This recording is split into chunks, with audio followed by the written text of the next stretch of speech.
लिंगाबासाहेब, Rajesh Shirke group of industries मध्ये आमच्या मालकीचे काही शेअर्स आहेत. त्यातले 10% शेअर्स जरी आम्ही बँकेकडे सिक्युरिटी म्हणून गहाण ठेवले तरी तुम्हाला हवी असलेली रक्कम आम्ही उभी करू शकतो. एक कप चहा प्याल्यावर इतकं चांगलं थॉट येतं हे आम्हाला आय डिड नॉट नो दिस. हे संध्याकाळी घेतल्यावर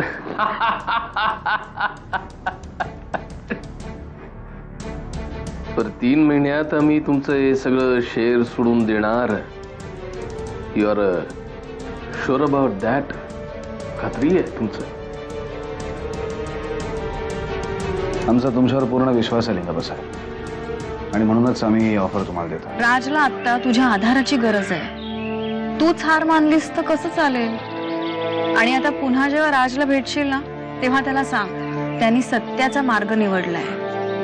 त्यामुळे थोडा उशीर होईल, थोडा त्रासही सहन करावा लागेल, पण त्याला सांग शेवटी न्याय त्यालाच मिळणार आहे हे विसरू नको. काहीही करून नील राजांकडील 30% शेअर तुम्ही तुमच्या बाजूने वळून घ्यायचे, म्हणजे तुमच्याकडे होतील 60% शेअर. मेजॉरिटीच्या जोरावर आपण विक्रमला MD या पदावरून बाजूला करू शकतो. पण नील राजे त्यांचे शेअर्स आम्हाला का देतील? Your right. नील राजे स्वतःहून कधीच त्यांचे शेअर्स आपल्याला देणार नाही.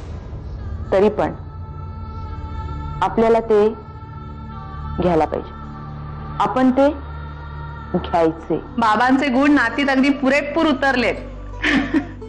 लहान मुलांना शिकवण्याशिवाय दुसरा पर्याय काय तिच्याकडे?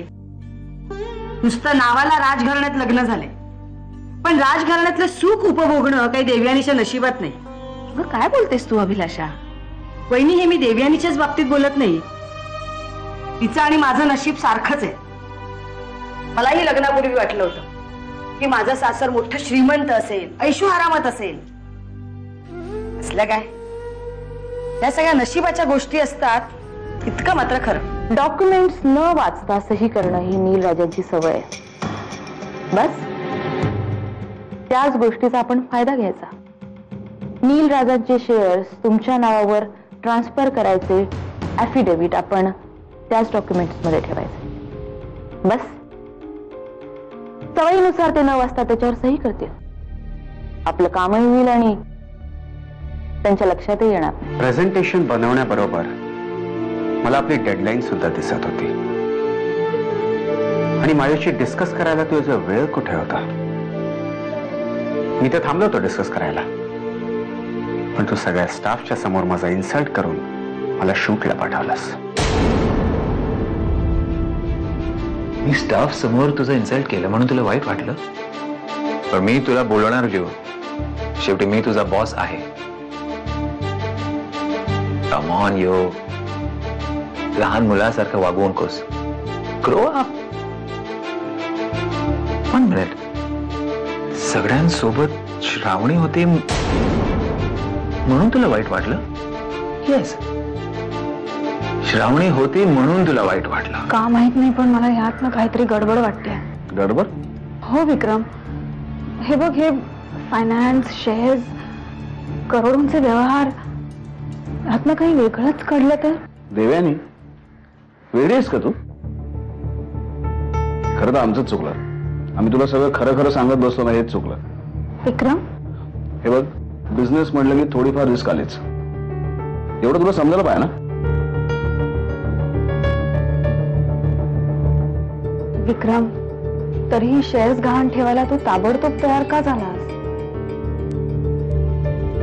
देवयानी, लिंगप्पा साहेब आमचे पार्टनर आहेत. या प्रोजेक्टसाठी लागणारी रक्कम त्यांनीच उभी केली. आता एकूण खर्चाचा विचार करता आम्हाला इन्व्हेस्ट करायला लागणारी रक्कम खूप कमी आहे. मग असं असताना आम्ही त्यांना मदत नको करायला. आणि हे बघ, तू टेन्शन घेऊ नकोस. टेन्शन घेण्यापेक्षा तुझा विक्रमादित्य तुझ्या समोर किती मोठा होत जातो ते बघ. कळलं? चल आम्ही निघतो आता, आम्हाला उशीर होता. अरे नाश्ता करून जा ना. नाही नको, आम्ही खरंच निघतो, उशीर होतोय आम्हाला. बाय.